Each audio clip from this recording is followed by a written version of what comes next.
l'ISTEA, l'Institut des sciences, des technologies et des études avancées d'Haïti, vise à reformer la tête du pays et à former des professionnels de haut niveau dont Haïti aura besoin pour son développement.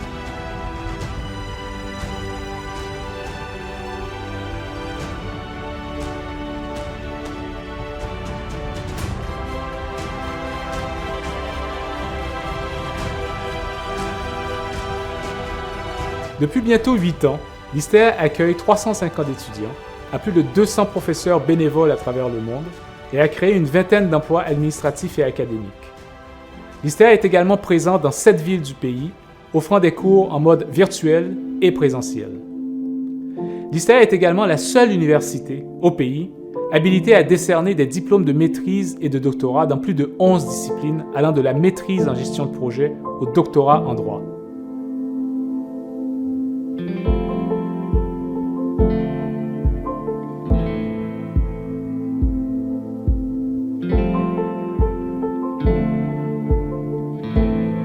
C'est également la seule université à offrir un programme de premier cycle axé sur les sciences.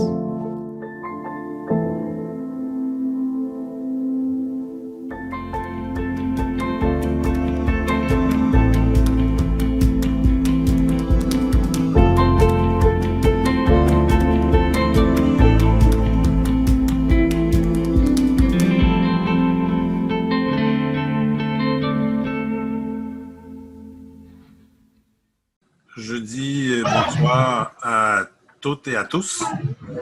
Je suis Pierre Toussaint, vice-président aux affaires académiques de l'ISTEA. Et il me fait un très grand plaisir de vous souhaiter la plus cordiale des bienvenues aux portes ouvertes virtuelles de l'ISTEA, une première. L'ISTEA en quelques mots. L'ISTEA, c'est plus de, maintenant, 450 étudiants de premier, deuxième et troisième cycle. C'est également plus de 230 professeurs, associés et réguliers. Et c'est également aussi là un nombre très, très important de personnel dans les 6 sites disponibles à travers le pays au moment où on se parle. Donc, en un mot, sans nécessairement aller dans les détails, je vous dirais que probablement le professeur Samuel Pierre en parlera plus tard, mais l'ISTEA, fondamentalement, c'est un cadeau que le GRAN a voulu offrir à Haïti. Donner l'occasion à des filles et à des fils du pays d'étudier en Haïti, dans leur région, sans avoir à quitter le pays pour 3 ans ou pour 5 ans, et peut-être davantage, et des fois, sans jamais y revenir. Donc, on a pensé à ce pays-là en faisant en sorte que l'ISTEA devienne vraiment là un lieu de formation de haut calibre, de haut niveau, des formations équivalentes à des pays d'Europe, en Amérique du Nord. Et on voulait vraiment nous assurer que tous et toutes qui ont la motivation, qui ont le goût de faire des études supérieures, de pouvoir le faire. Donc aujourd'hui, l'occasion nous est donnée vraiment là de dire à toutes les fils, tous les fils et toutes les filles du pays que l'ISTEA, c'est d'abord et avant tout leur institution. Et encore une fois, la bienvenue à ces portes ouvertes, tout en vous souhaitant de vous sentir chez vous et de poser toutes les questions nécessaires si vous avez besoin d'en savoir davantage et de mieux comprendre ce que nous faisons à travers l'ISTEA et ce que nous faisons pour les régions, ce que nous faisons pour Haïti. Merci. Donc, merci Pierre. Nous passons la parole maintenant à professeur James Fetière, qui est vice-président à la recherche et à l'innovation, et qui va vous parler de la science et de l'innovation à l'ISTEA. Alors, James, tu as la parole. Merci Samuel. Bonjour tout le monde et bienvenue à cette porte ouverte virtuelle de l'ISTEA. si vous êtes là, c'est que vous voulez comprendre ce que c'est que l'ISTEA, ce qui vous attend à l'ISTEA. Avant tout, j'aimerais vous dire que l'ISTEA, c'est une institution qui a mis la science à la base de toute sa réflexion. Et à l'ISTEA, nous mettons vraiment la science comme socle de l'étude et de l'analyse de différents problèmes, toutes sortes de problèmes. Ce qu'on cherche à faire, c'est de développer chez nos étudiants et chez tous ceux qui vont sortir de l'ISTEA un sens critique extrêmement poussé et un sens d'analyse très poussé pour éviter de chercher à appliquer des solutions à des problèmes qui n'ont pas été analysés ou d'éviter d'attendre que quelque chose de magique arrive pour régler les problèmes.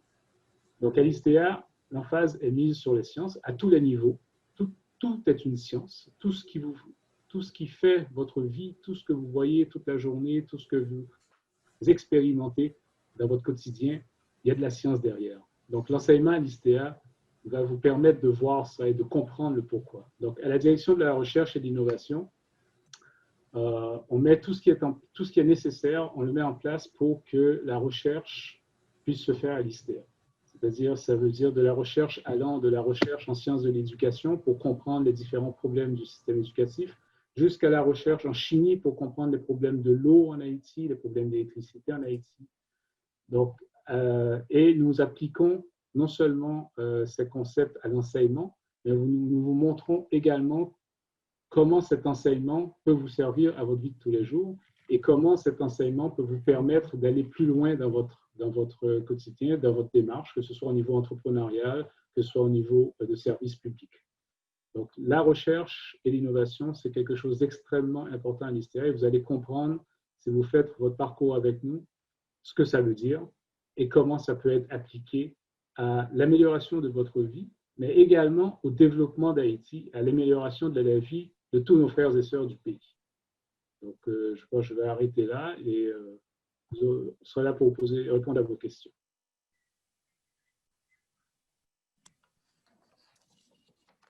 Je pourrais ajouter, par contre, avant que Samuel m'interrompe, c'est que nous avons également à l'ISTEA des centres de recherche. Nous avons 5 centres de recherche qui jouent un rôle très important dans le développement de la recherche à l'ISTEA. Donc, en tant que tous les étudiants de l'ISTEA sont associés à un centre de recherche en fonction de son domaine d'études. Donc, un centre de recherche en éducation, un centre de recherche en sciences moléculaires, un centre de recherche en mathématiques. Donc, il y en a 5 comme ça. Et les étudiants, en fonction de leur champ de recherche et leur directeur de recherche, sont associés à ces centres de recherche. Donc, les centres de recherche actuellement fonctionnent comme l'ISTEA, en mode très virtuel.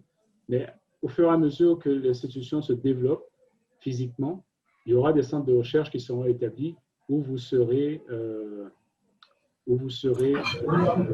associés à ces centres et contribuerez à leur développement. Nous avons également une revue scientifique, parce que qui dit science dit publication scientifique. Donc, tous les étudiants gradués de l'ISTEA en maîtrise et doctorat doivent publier leurs recherches. Et il est extrêmement difficile de publier dans des revues internationales. Ce n'est pas impossible, nous le faisons en tant qu'Haïtiens, à l'intérieur ou à l'extérieur. Mais pour permettre aux étudiants de commencer à apprendre ce que c'est que la publication scientifique, nous avons une revue qui s'appelle Haïti Perspective, une revue scientifique dans laquelle les étudiants peuvent publier leurs projets de recherche, leurs études, leurs analyses, leurs résultats, pour contribuer à l'avancement des sciences dans leur domaine spécifique. Donc, tout pour ça pour vous dire que la recherche et l'innovation à l'ISTEA, c'est exactement la recherche et l'innovation à Polytechnique Montréal, à MIT, à Harvard. C'est ce que nous visons, et avec des étudiants en Haïti, pour Haïti. Merci. Merci, James. Maintenant, la parole à Monsieur James nous a parlé de Montréal. Et là, maintenant, ça va être le tour de Monsieur Raymond Kernizan, qui est vice-président au service technologique et informationnel, qui va nous parler de Paris et qui va nous parler de l'ISTEA en tant qu'université technologique. Bien. Merci, Samuel. Et bonjour à tous. Je vous remercie d'avoir pris de votre temps pour assister à cette porte ouverte virtuelle, cette porte ouverte virtuelle. Et tout d'abord, je dois vous parler d'une université et technologique. Et ce qui m'amuse, si vous voyez le sigle de l'ISTEA, les deux lettres centrales, charnières, c'est T et E, technologie et éducation. Et ceci, vraiment, c'est notre carte de visite. Et c'est quoi une université technologique? Tout d'abord, ça consiste à aligner l'offre technologique à la stratégie de l'institution. Et au début, lorsque l'ISTEA a commencé à dispenser ses cours, certains, je ne dirais pas nos détracteurs, disaient « Ah, Nexayo, il y a beaucoup par Internet ». Ce qu'ils auraient dû dire, c'est que nous utilisons l'Internet pour dispenser nos cours. Ce n'est pas la même chose. Et l'outil technologique, ça nous sert à accomplir à atteindre deux objectifs. Premièrement, permettre à nos étudiants d'avoir une formation scientifique en utilisant un outil moderne, et du côté des professeurs, des enseignants, leur doter d'outils qui leur permettent d'enseigner la science au moyen d'une technologie. Et surtout, adapter les outils pédagogiques à notre mode de fonctionnement, qui est un mode de fonctionnement hybride. Et pour preuve que nous adaptons cette technologie-là à notre stratégie, nous utilisons Moodle comme plateforme d'apprentissage. Et nous allons implémenter deux Moodle de deux façons différentes. L'une pour la propédeutique, l'autre pour les études avancées. Parce que le mode d'enseignement, la transmission de savoir et l'apprentissage en propédeutique et en études avancées est différent. Donc, nous avons adapté l'outil à l'objectif d'apprentissage. Deuxièmement, ce qui est important pour nous, ce sont nos critères de sélection de nos outils. Et 4 lettres. Q pour la qualité. Nous cherchons à offrir, nous sélectionner des outils qui sont de qualité, c'est-à-dire qui répondent aux standards internationaux. Deuxièmement, les outils doivent être en adéquation avec nos objectifs. On en a parlé. La troisième chose, c'est le P, c'est le prix.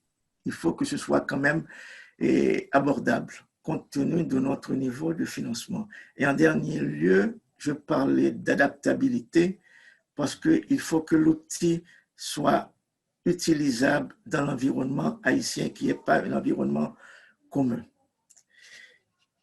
Troisième considération, c'est notre architecture. Parce que nous avons au pays des défaillances au niveau des infrastructures électriques, Internet, etc., nous avons une architecture qui est distribuée, qui est redondante, c'est-à-dire qu'on n'a pas ce que j'appelle un single point of failure. On peut y avoir plusieurs composantes qui tombent en panne, qui dysfonctionnent, et malgré ça, nous pourrons continuer à travailler en mode dégradé. C'est très important dans une université technologique en Haïti. Et quatrième point, c'est l'accès à l'information. Nos étudiants doivent pouvoir accéder à l'information. C'est pourquoi nous avons mis à leur disposition un environnement qui contient à peu près 55 bases de données informationnelles dans tous les domaines. Et l'une de ces bases, qui s'appelle Synthèse, a été développée par nous. Et c'est une plateforme unique qui met à disposition de tous des études ou des articles, des publications faites pour Haïti, sur Haïti. Enfin, nous avons dans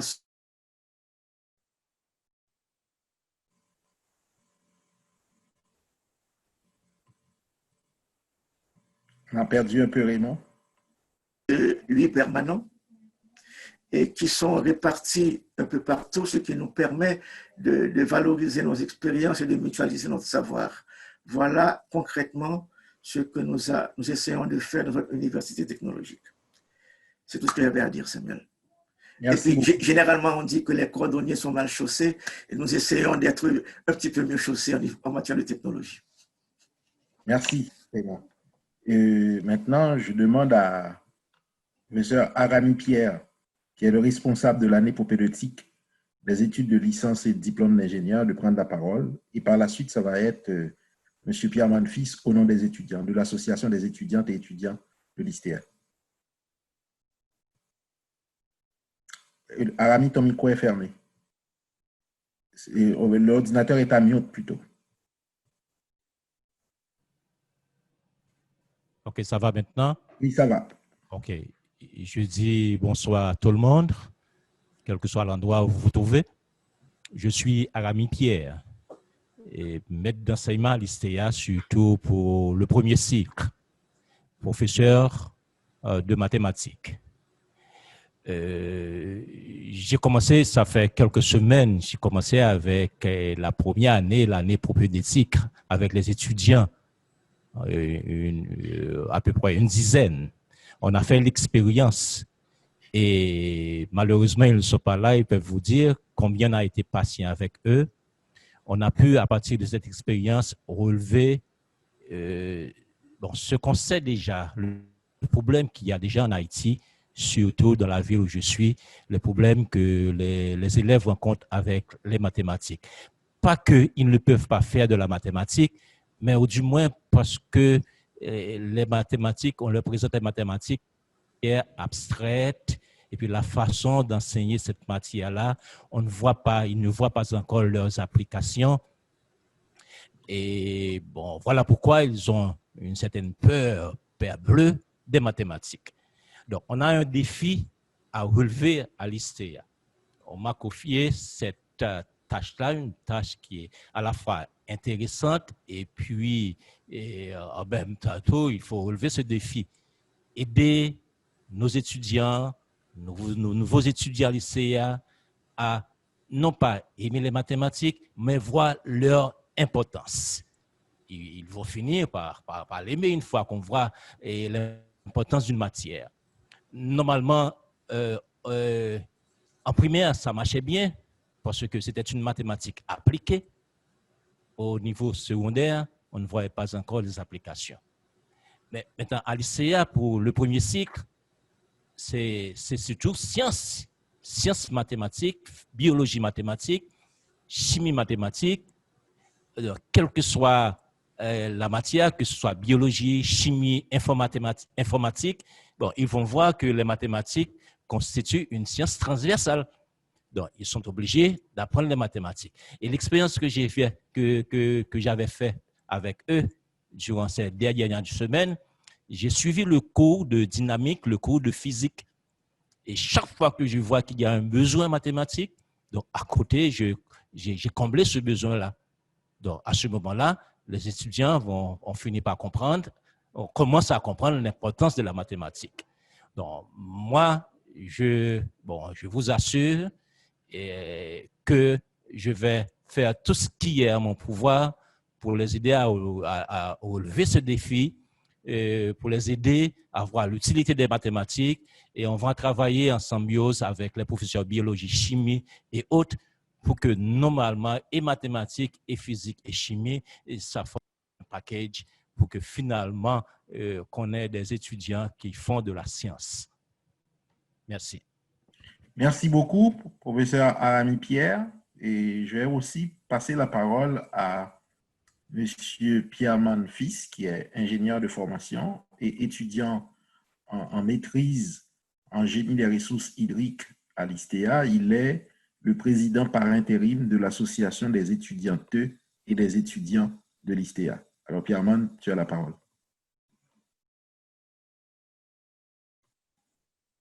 Donc, le micro est à mute dans la salle. Je profite pour dire à Olson que je vais te laisser dire quelques mots aussi de témoignage.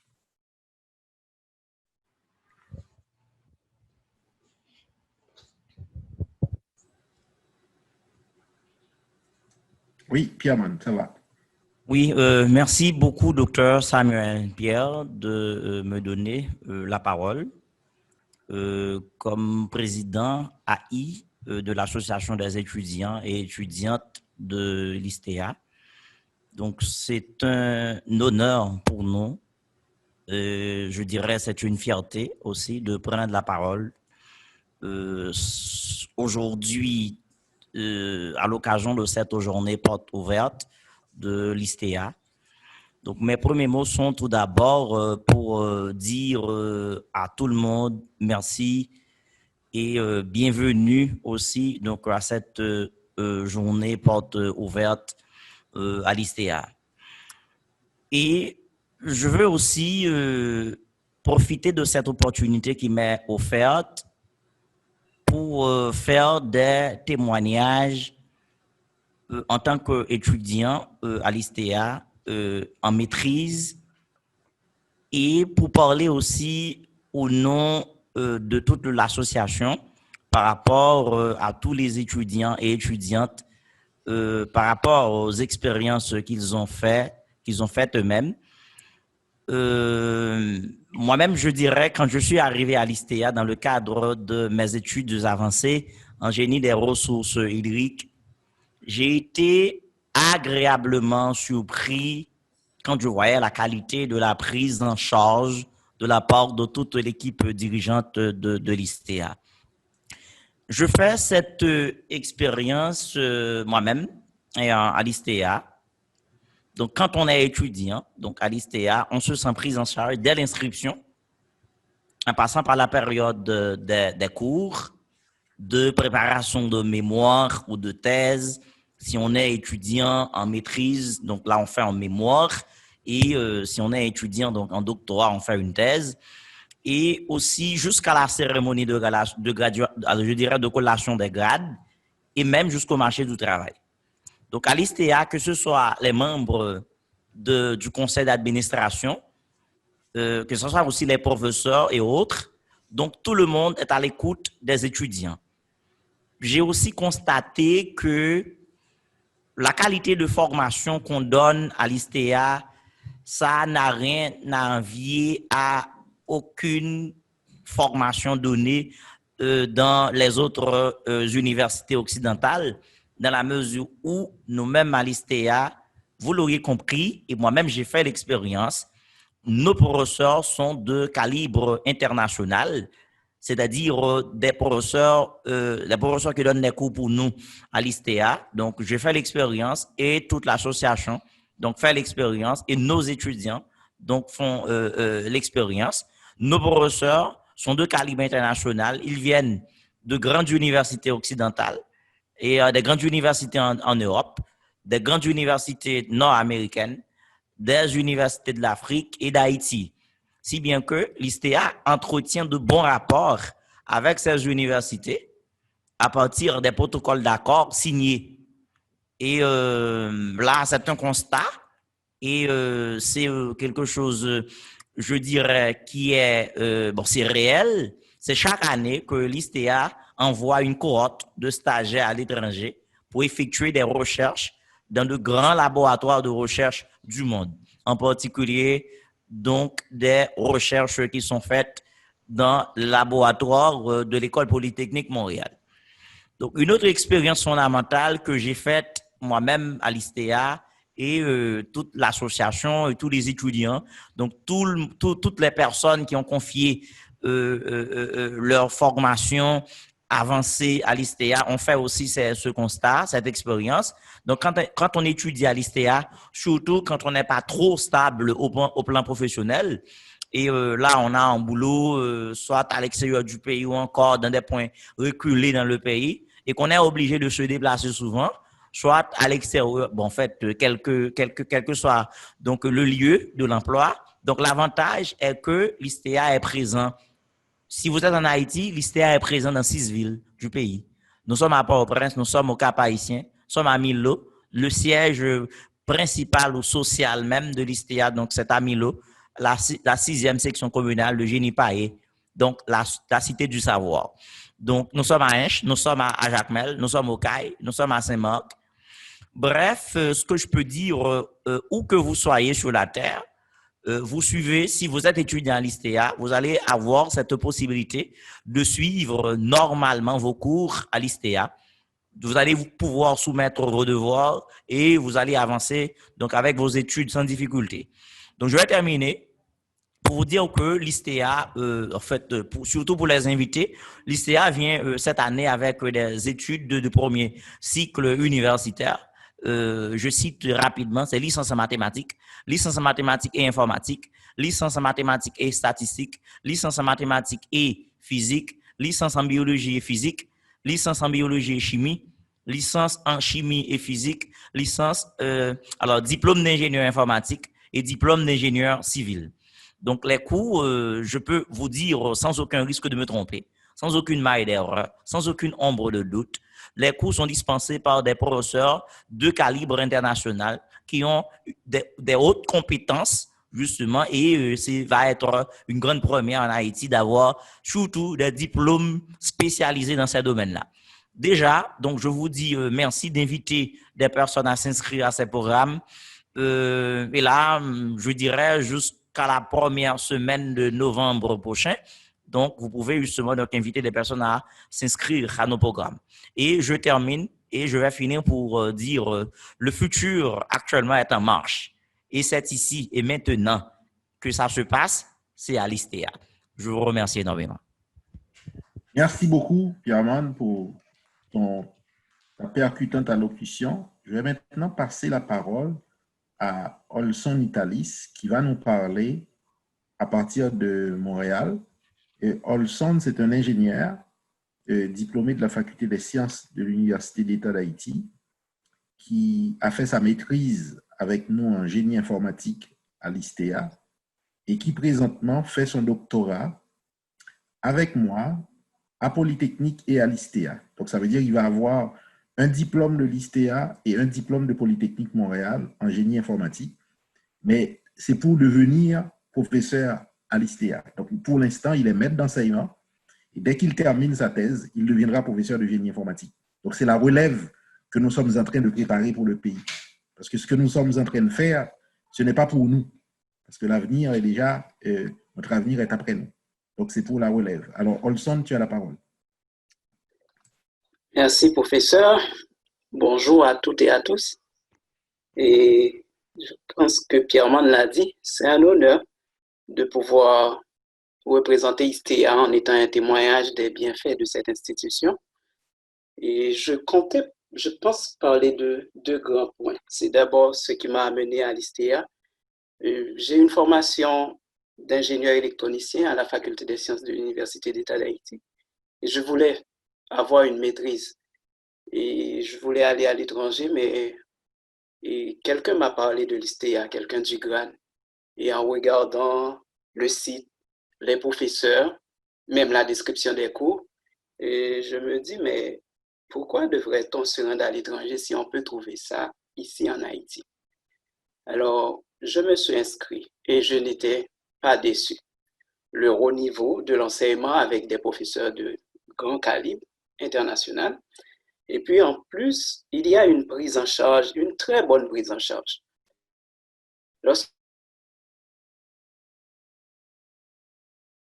Près de 3 ans pour terminer le travail de fin d'études et comme ingénieur à la Faculté des sciences.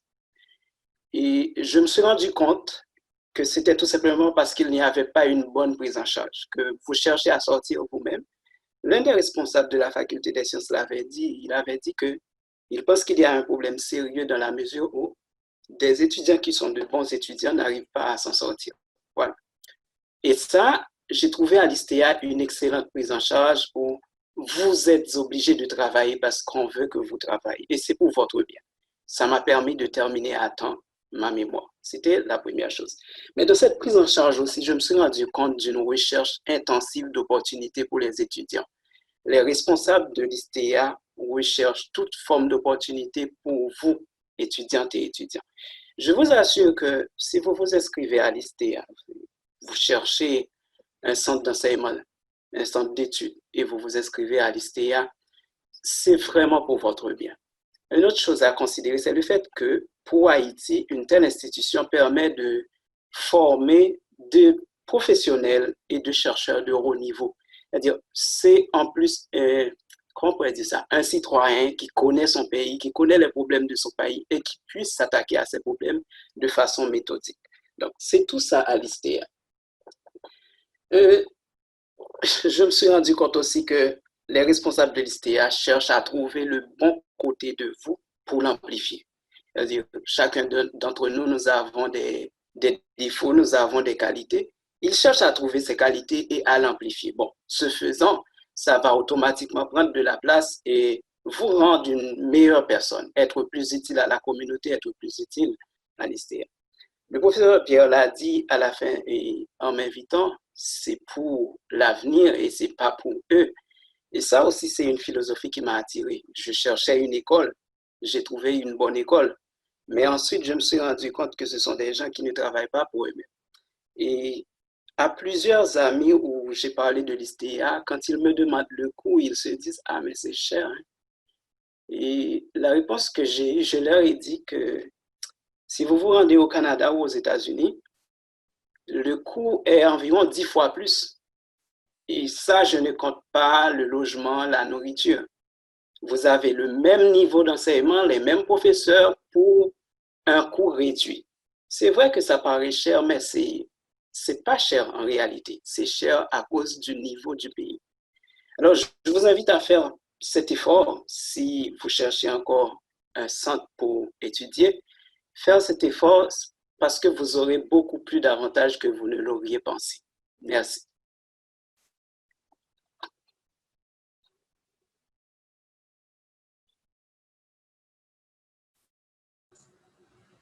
Samuel, ton micro est fermé. Bon, merci beaucoup, Olson, pour ton éloquent témoignage. Pour illustrer un peu les propos d'Olson, je vais partager avec vous un petit document. Donnez-moi un petit moment pour le faire.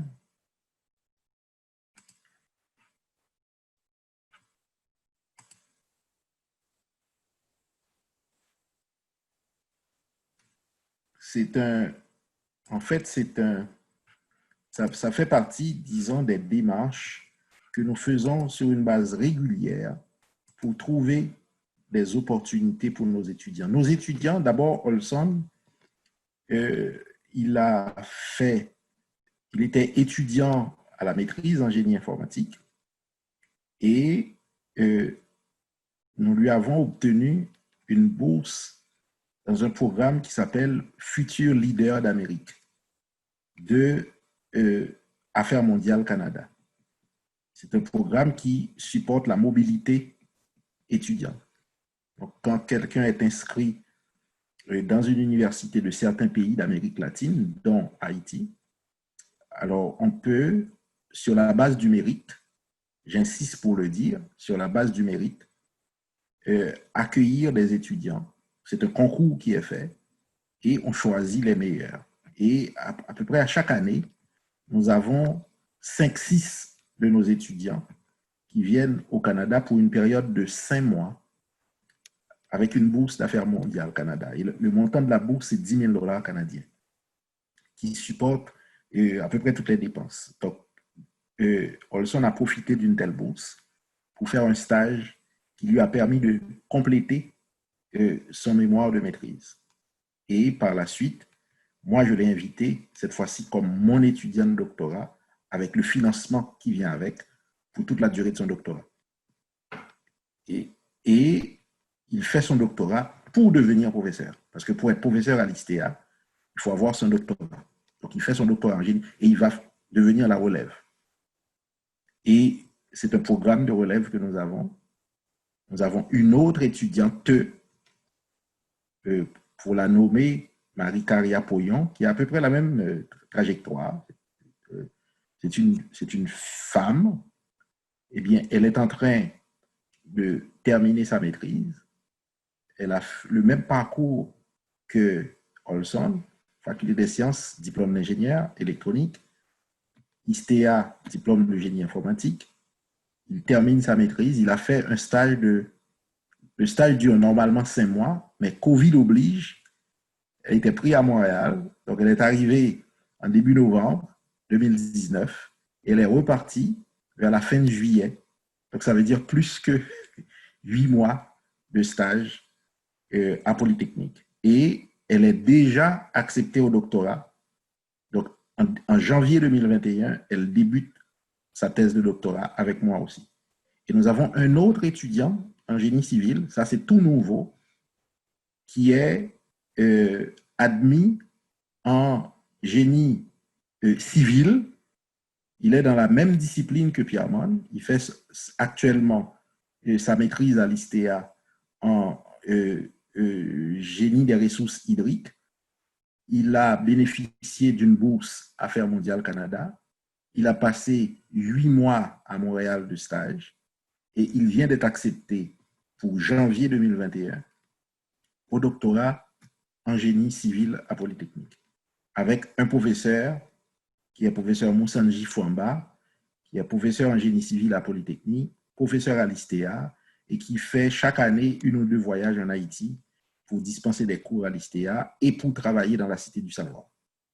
Alors ça, c'est pour vous montrer un peu les opportunités. Et ce que je voulais vous montrer de plus, et je vous ai parlé de Affaires mondiales Canada, nous sommes en train de négocier avec une autre organisation qui s'appelle IVADO, et qui est un grand projet de recherche basé à Montréal et piloté par Université de Montréal, Polytechnique Montréal et HEC Montréal, avec comme partenaire universitaire McGill et l'Université d'Alberta. Et bien sûr, un certain nombre d'entreprises du secteur privé. Donc, c'est un projet financé par le gouvernement canadien.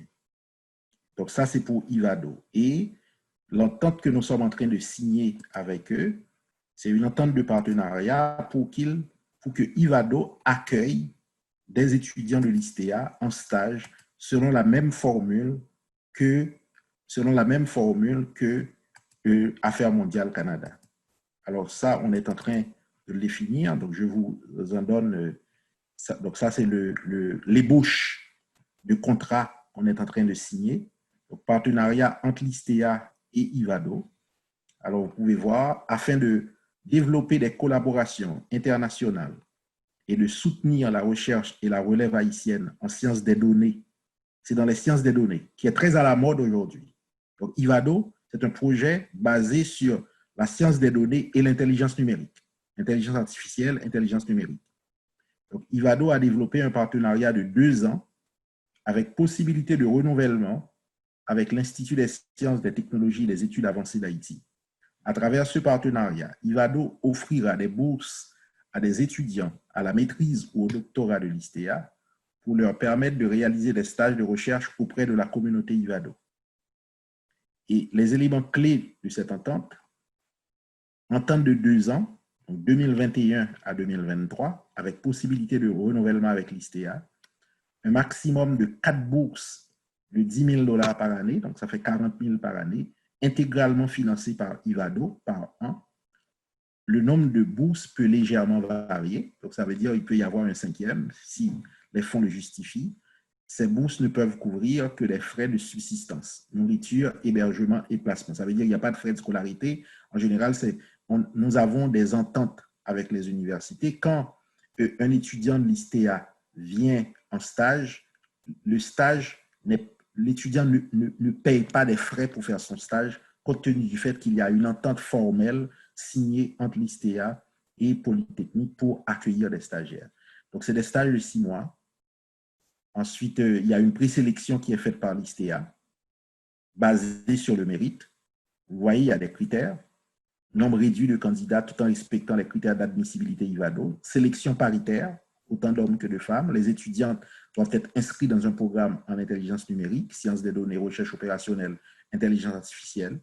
Sélection finale par IVADO, basée sur l'excellence des dossiers, pertinence des projets pour la programmation scientifique d'IVADO, équilibre de la répartition des étudiants entre les institutions, HEC, Polytechnique, etc., et les profs faisant partie de l'écosystème élargi d'IVADO, avec une révision annuelle du programme qui sera faite régulièrement.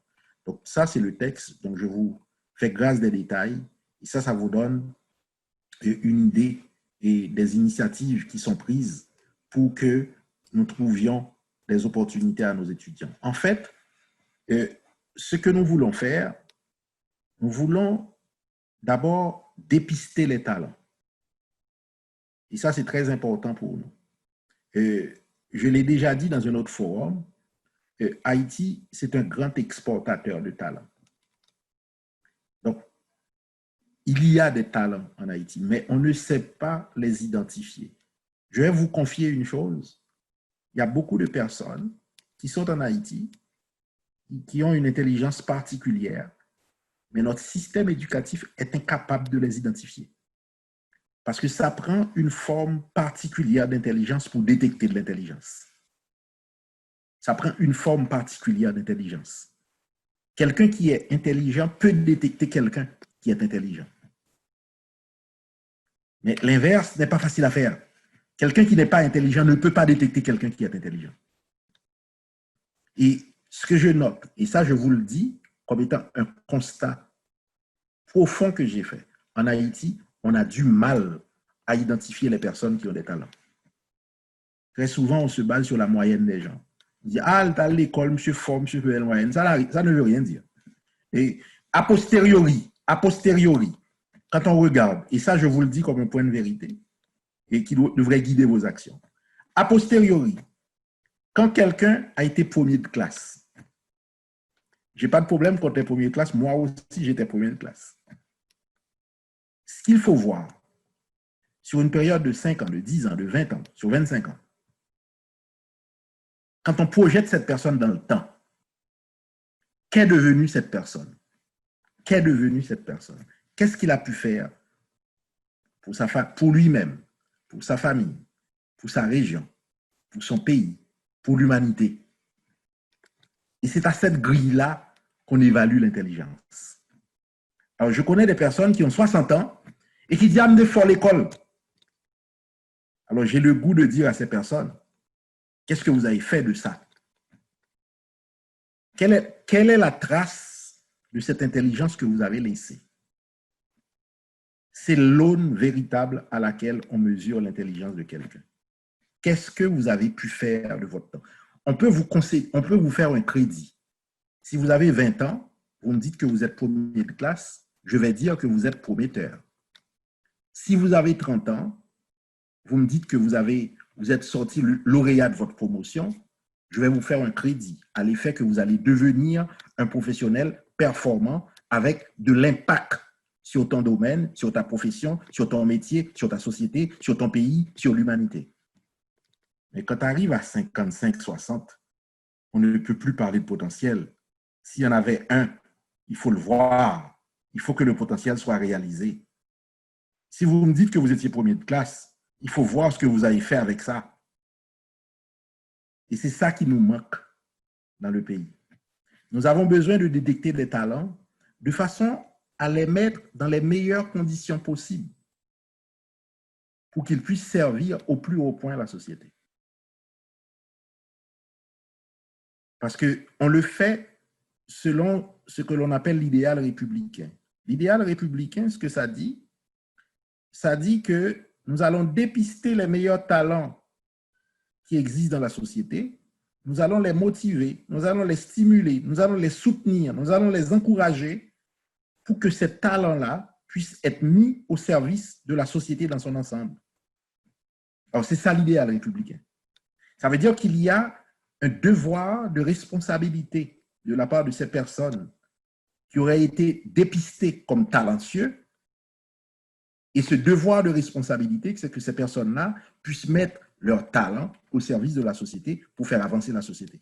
Un médecin qui est capable qui devient un grand cardiologue, un médecin qui est un grand infectiologue, qui va découvrir des médicaments pour traiter COVID, eh bien, ça va servir l'humanité. Et c'est pourquoi on a besoin de personnes hautement formées, avec des talents, pour pouvoir travailler sur des problèmes qui tracassent l'humanité. Donc, c'est pour ça qu'on investit dans des personnes qui ont des talents. Alors, à un moment donné, il faut non seulement les découvrir, mais il faut aussi les entretenir. Il faut les encourager. Et c'est ce que nous faisons à l'ISTEA. Alors, quand j'ai découvert qu'il y avait un Olson, je le sors du lot, je dis, lui, je vais le pousser. Quand je découvre qu'il y a un Pierremont, ben, on le prend et on le pousse. Quand on découvre qu'il y a une Caria, on prend Caria, on le pousse. Ensuite, ils deviennent tout. Professeur Arami Pierre, qui vient de vous parler, professeur Arami Pierre a une longue carrière d'enseignant, près de 40 ans d'enseignement. Il a fait sa maîtrise en mathématiques avec nous. On a découvert qu'il a une grande expérience et des talents. Ben, il est devenu aujourd'hui notre responsable de l'année propédeutique et il enseigne. Et c'est ce que nous faisons. Un pays qui ne fait pas ça, ce qui va arriver, d'abord, il va perdre ses talents. Il va perdre ses talents parce que les gens de talent sont très mobiles. Les gens de talent sont très mobiles. On va les chercher partout. Quand il y a un poste ouvert à Polytechnique de professeur, eh bien, l'annonce est envoyée à la grandeur de la planète. Et nos professeurs viennent de partout. Et on choisit la meilleure. On choisit le meilleur prof ou la meilleure prof. Donc, c'est des talents qui bougent. Ensuite, on n'a pas besoin d'avoir de la résidence là. Cette question-là, il n'y a pas demandé mon passeport. Il n'y a pas demandé ni passeport, ni côté résider. Tout ça, vous présentez dossier. Présenter dossier, CV et publication scientifique qu'on fait. Et on va l'examiner tout ça. Après, si vous dites que vous n'avez pas de passeport, vous n'avez pas de résidence, on va régler ça après. Après. Aux États-Unis, vous ne le savez pas. Il y a un programme pour attirer des talents. Très souvent, pour aller aux États-Unis, on va vous dire, ben, il faut avoir un parent qui vous parraine, etc. Non, ce n'est pas vrai. Il y a un autre circuit. C'est le circuit des personnes de talent. Alors, j'ai beaucoup de mes étudiants qui ont fait des doctorats avec moi, mais qui sont allés travailler aux États-Unis parce qu'ils ont un doctorat. Si vous avez un doctorat que vous avez fait en Amérique du Nord, et au Canada, au Québec, à Montréal, et immédiatement après, vous trouvez un emploi aux États-Unis, vous traversez, vous n'avez pas besoin de visa, vous n'avez pas besoin de résidence aux États-Unis. On va vous donner un permis de travail, et le permis de travail, avec ce permis de travail-là, eh bien, vous faites une demande de résidence sur la base de vos compétences scientifiques. Et moi, j'écris des lettres de référence. Vous dire que cette personne-là, c'est effectivement un scientifique qui est outstanding, et sur cette base-là, on va le garder aux États-Unis. Donc, c'est des programmes pour attirer des talents.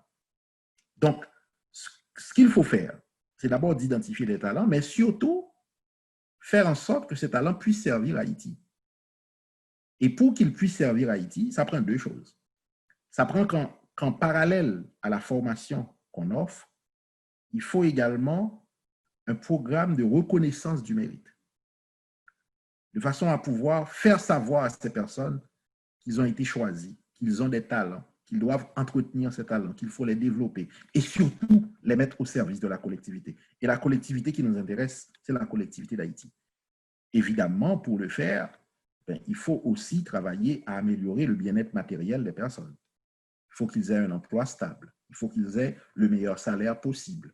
Il faut qu'ils aient le système de valorisation qui leur permet de croire que le bon choix, c'est de rester là où ils sont parce qu'ils vont être respectés, ils vont être admirés, ils vont être appréciés par ses pairs. Et c'est tout ça qu'il faut faire pour garder les personnes dans le pays. Un pays qui ne valorise pas ces personnes, un pays comme Haïti qui ne valorise pas ces personnes, eh bien, ces personnes vont quitter pour aller faire prospérer d'autres sociétés. Or, nous ne voulons pas de ça. Donc, nos étudiants, c'est nos plus grandes ressources. Et nous venons de lancer nos études de licence et d'ingénieur. Nous avons un petit nombre d'étudiants parce que vous savez qu'il y a eu l'examen de baccalauréat qui a pris fin seulement et jeudi dernier, et avant-hier. Donc, ça veut dire que le gros contingent des étudiants ne s'est pas encore présenté. Autrement dit, en Haïti, sachant qu'on ne planifie pas très longtemps à l'avance, sachant qu'en général, on prend son temps pour faire les choses, eh bien, l'étudiant qui est en philo, il attend d'avoir terminé la philo pour décider qu'il va entrer à l'université et dans quelle université aller, avec tous les problèmes que cela comporte. Donc, ça fait qu'on n'a pas assez d'étudiants maintenant dans nos programmes de licence. Mais déjà, ce que ça nous permet de faire, c'est de dépister des personnes. On a dépisté de très bons étudiants qui viennent du secondaire. Je peux vous en citer quelques-uns. Il y a Molière et Jalinsky Molière, qui est de Mirebalais, qui a étudié au collège Monseigneur Rémi Joseph de Mirebalais. Et c'est parmi un de nos meilleurs étudiants. Il vient de la philo, là, de NS4. Ensuite, Il y a Loendi Chéri, qui est dans le Nord. C'est un étudiant aussi qui étudie chez nous en licence. Il veut faire biologie-chimie. C'est quelqu'un qui est en 4e année de médecine au campus de Limonade. Il est en 4e année de médecine et il s'inscrit à un 2e programme en parallèle où il fait à la fois médecine et licence en chimie et biologie. Donc, ça, c'est des talents qu'on a pu dépister. C'est des personnes qui ont des talents qu'il faut dépister, encourager, entretenir et pousser le plus loin possible, de façon à ce que la société haïtienne soit dotée des compétences nécessaires pour faire face aux problèmes du pays. Alors voilà un peu la démarche dans laquelle on est entré. On vous invite aujourd'hui pour vous parler de l'ISTEA, mais on vous invite aujourd'hui aussi pour partager avec vous une culture qui est la culture de l'excellence.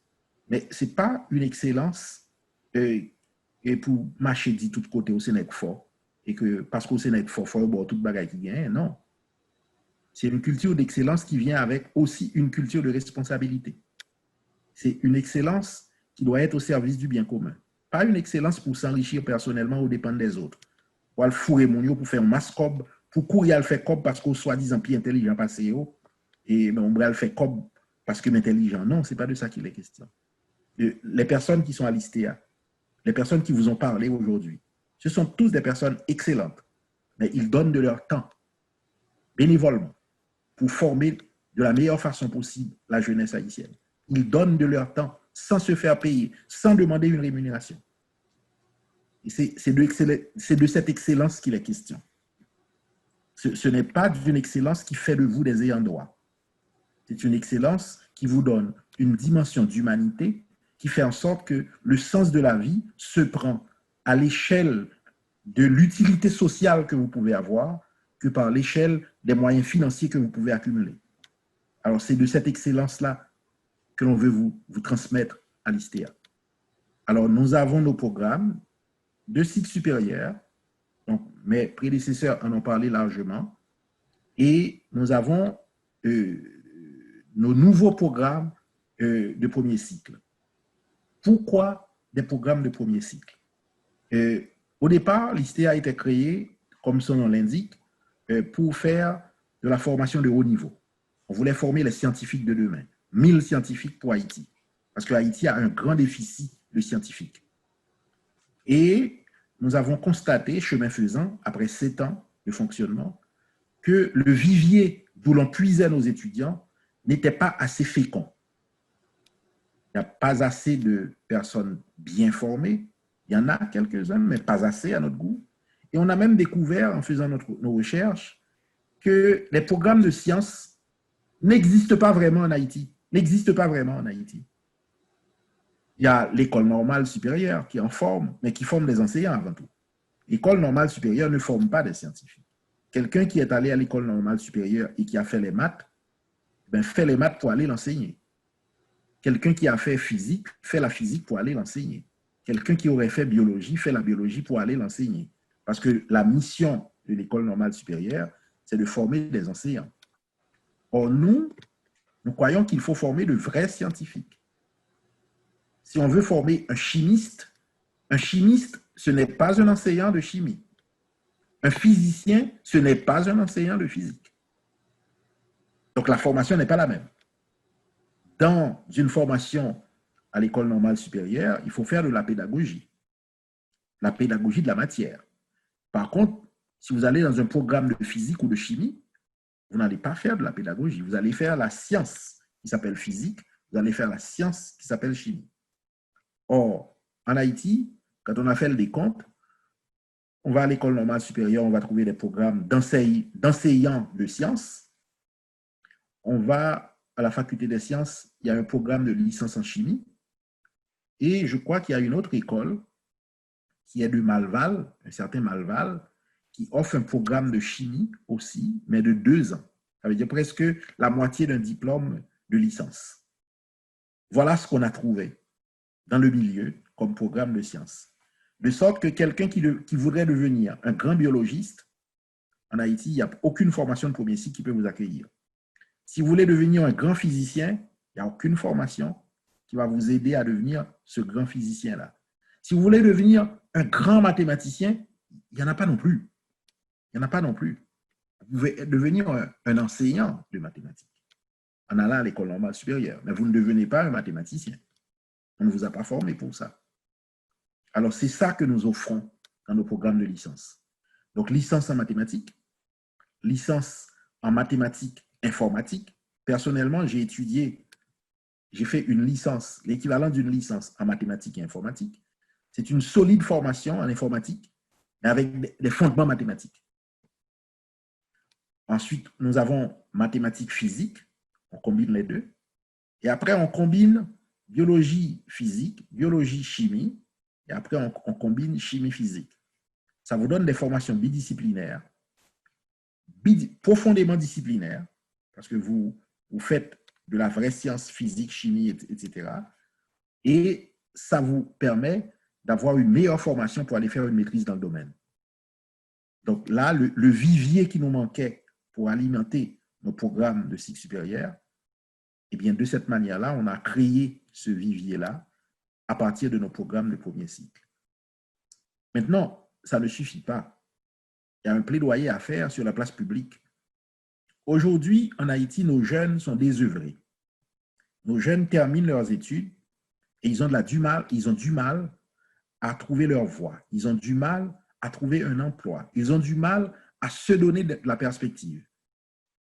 La première raison qui fait cela, c'est qu'il n'y a pas un réel service d'orientation de la jeunesse en matière professionnelle. Il y a des personnes qui vont faire des études universitaires pour en faire. On peut toujours se dire que l'université, ce n'est pas le lieu où l'on prépare les gens pour aller travailler. L'université est là pour former des citoyens.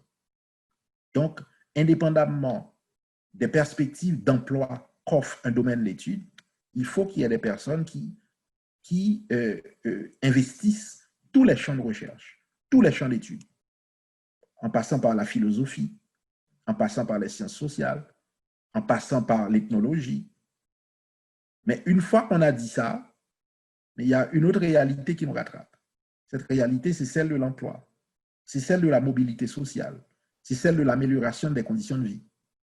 Est-ce que vous allez, par les études que vous allez faire, et qui demandent beaucoup d'efforts, est-ce que vous allez pouvoir modifier votre statut social? Est-ce que vous allez pouvoir travailler pour faire vivre votre famille? Est-ce que vous allez pouvoir trouver l'emploi qui va vous permettre de développer vos talents? Et c'est là où il y a matière à réflexion et aussi à action. C'est que nos jeunes sont mal orientés. Quand quelqu'un me dit « je vais faire une licence en ethnologie », ça me plaît bien, vous allez avoir de la culture. Mais je n'ai jamais vu un employeur dire que j'ai un emploi pour quelqu'un qui a un bac en ethnologie. Je n'ai jamais vu ça, moi. Je n'ai jamais vu ça. Peut-être les seuls qu'on va trouver, c'est les profs d'université. On a besoin de profs parce qu'il y a des programmes.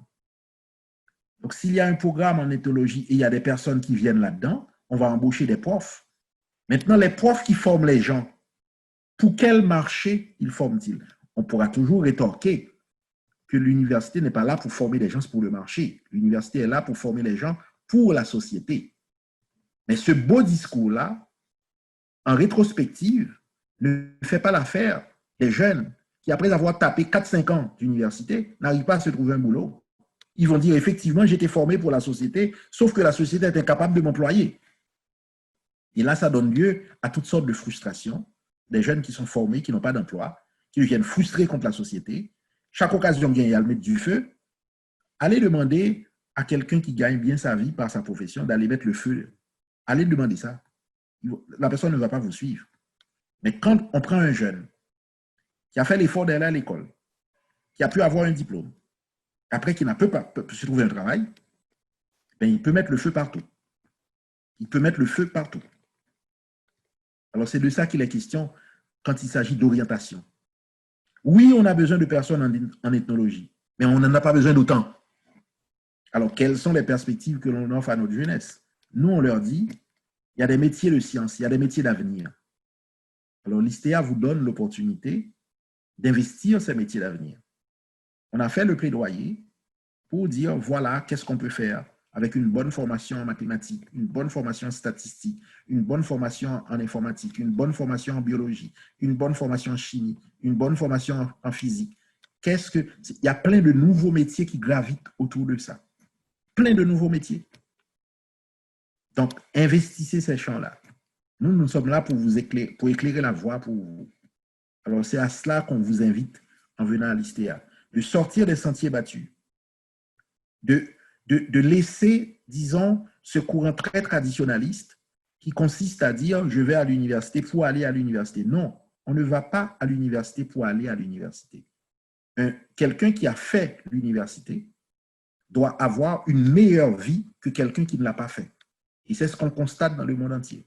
Dans le monde entier, les échelles de salaire sont telles que les personnes qui ont une formation universitaire, quand cette formation est bien choisie, a une meilleure vie que quelqu'un qui n'a pas fait de formation universitaire. Alors nous vous invitons, en venant à l'ISTEA, à faire ce choix d'arrimer, disons, votre soif de culture et de formation avec aussi des perspectives de vie qui vous permettent d'améliorer votre situation matérielle. Et c'est ça qui va faire que vous allez être un citoyen accompli avec des talents qui ont été développés et mis au service de la société. Eh bien, ma remercie tout le monde et pour participation nous. Et après ça, si nous intéressons Vini ISTEA, nous n'avons pas pour regret choix ça. Ensuite, si nous avons des gens qui l'entourage nous, qui cherché côté pour venir faire études, eh bien, Dio vient dans ISTEA. Il n'y a pas pour regret. Et 95% étudiants que nous avons dans l'ISTEA, les demander aux questions comment faire qu'on ISTEA pour venir là-dedans, ils disent que c'est étudiant ISTEA qui parle de ISTEA. Alors, moi, je besoin de la parole, donc je la parole. Luslor, changez le micro, mettez l'ordinateur à retirer le mute là. Vous m'attendez. Luslor, ordinateur, un sous mute. OK, merci. Et bonsoir, professeur Samuel. Bonsoir à tout le monde qui est sur le panel là ensemble avec nous. Et je dis que c'est un plaisir pour moi pour me dans porte ouverte là ensemble avec nous. Et moi-même, c'est un jeune depuis l'état ISTEA Echelon qui était dans le groupe jeune qui était représenté ISTEA. Et l'idée a été vraiment intéressée, surtout avec la technologie qui s'est qui intéresse. Mais l'unique problème que j'ai à l'époque, c'était pour maîtrise avec doctorat. Malgré ça, je continue à suivre ISTEA jusqu'à ce que je vienne découvrir qu'il y a une licence et il y a un diplôme en ingénieur aussi. Et nous sommes tellement passionnés de technologie, de informatique, tout ça. Nous devons prendre un ingénieur en informatique, côté que nous devons prendre un ingénieur informatique dans l'ISTEA. Et ça, parce que j'ai une chance là, ça ne va pas quitter Inch, je ne vais pas quitter Haïti. Nous devons féliciter tout le staff ISTEA, tout le staff grand qui prend l'initiative de mettre ISTEA sous pied, qui prend ISTEA, qui prend l'initiative de mettre ça pour nous dans la ville. C'est tout un plaisir. Nous accueillons avec cœur ouvert, même si il toute ville là qui décide de venir, je te dis à talent il y aura, toute ville là pas talent mais grand talent qui vient dans la ville là, il décide de venir. Et moi c'est on nan yo. Et je parle quitter opportunité à passer pour me pas entrer dans la session qui va ouvrir pour 3 novembre. Et je prêt pour m'inscrire, déjà fait ça déjà pour me passer mais j'ai un unique petit problème qui me doit venir aider là-dedans. D'après me connaître qui moi qui gagne des cas junior demi bourse pour des cas pour ingénieur informatique là dans ISTEA parce que me parle que opportunité à passer pour septembre me voulais prendre en novembre et difficulté en étudiant comme nous qu'on a étudiant déjà et me voulais venir dans talent qui gagne dans le pays. Merci c'était eh bien sous gagner bonne note ou qu'on faire une demande parce que samedi non bail demi bourse vrai même à des gens qui gagnent talent nous même nous c'est des méritocrates. Depuis mon nan li bon, mon cap fait nous preuve que le bon, eh ben n'a pas d'elle, mais nous pas cailler dans monde qui pas bon nous preuve que le bon. Parce que les ça va tomber dans sa pays a fait là. Ça veut dire tout le monde qui pas gain talent des faveurs, ça va décourager monde qui gain talent parce que sous tout le monde qui pas gain talent en faveur, et monde qui gain talent pas joindre. Pas joindre. Ensuite laisse quitter pays. Donc sous une bonne note l'an 2 dernières années, après ça, ou une bonne note en concours, eh bien, les sont candidats. Mais pour nous compte tout ça, il faut soumettre le dossier, bien présenté. Après ça, il faut venir passer test d'admission pour bien réussir. Les ça, là, nous des raisons objectives pour nous voir comme un caïdo. Parce que les ça, nous allons détecter qu'on a un talent. Depuis nous détecter qu'on a un talent, on a poussé. Mais il faut nous avoir conviction qu'on a un talent. Ben, merci pour ça. Je suis sûr que dans le jour qu'on vient là, on obligé de me donner boost là. Bien qu'on t'attendait ça. Bien qu'on t'attendait ça. Ok, merci, c'est un plaisir. Merci en pile. Eh bien, je salue nous. Après ça, je prends nous comme ambassadeur pour nous répondre. Parce que il y a un pile monde qui reproche chez nous que nous faisons bonne belle bagaille. Mais bagaille ça aurait été caché. Alors c'est peut-être ça que fait porte ouverte là. Nous faisons porte ouverte là pour nous venir dire moun, même belle bagaille n'a fait pour que moun ça yo capable des ambassadeurs pour nous même des messagers. Parce que nous tellement de bon bagaille n'a fait, nous pas de temps pour nous parler de ça dans la rue. Nous pas de temps. Nous pas de temps pour nous parler de ça dans la rue. Donc c'est moun qui a chance pour tendre belle bagaille ça qui pourra répercuter li dans le milieu pour propager la bonne nouvelle. Et c'est rôle ça pour demander nous. Al parler de ça nous ouais dans 5 ans non de façon à ce que 10 moun yo gon institution qui existe dans le pays a cap ba une bonne formation, c'est des monde qui ont souci pour jeunesse là, mais al côté moun ça vinn dans l'ISTEA. Ensuite nous faire dans tout pays a, c'est pour moun pas dire nous faut nous venir Port-au-Prince pour nous caler dans faculté de technologie.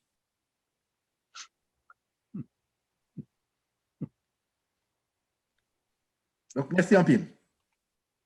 Merci tout le monde. À la prochaine. À la prochaine.